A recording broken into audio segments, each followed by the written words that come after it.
Hello மக்களே, 2026 சட்டமன்ற தேர்தல் முதல்வராகும் உதயநிதி கட்டாயம் இது நடக்கும் உறுதி கொடுத்த அமைச்சர்.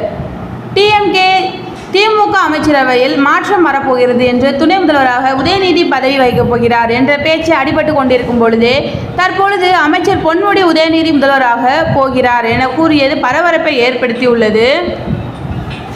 10லிருந்து 11ஆம் வகுப்பிற்கு செல்லும் மாணவர் மற்றும் மாணவிகள் அனைவருக்கும் விலையில்லா மிதிவண்டி வழங்கப்பட்டு வருகிறது. அரசு மற்றும் அரசு உதவி பெறும் பள்ளிகளில் வருடந்தோறும் இது வழங்கப்பட்டு வருகிறது.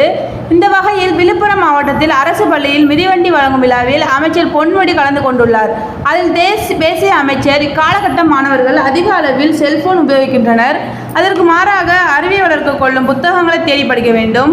நாட்டு நடப்பை அறிய தினந்தோறும் செய்தித்தாள்கள் போன்றவற்றை படிப்பதோடு அதன் மூலம் அறிவையும் வளர்த்துக் கொள்ள முடியும்.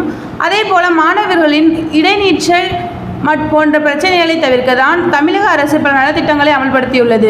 இதன் தலையாய நோக்கமே எல்லாருக்கும் கல்வி என்பதுதான். இதனை மாணவர்கள் சரியான முறையில் உபயோகித்துக் கொள்ள வேண்டும்.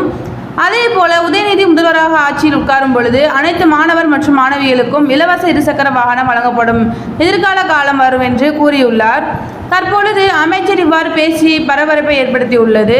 அது மட்டுமின்றி வாரிசு அரசியலை இது அப்பட்டமாக வெளிப்படுத்தி காட்டுகிறது. தேங்க்யூ.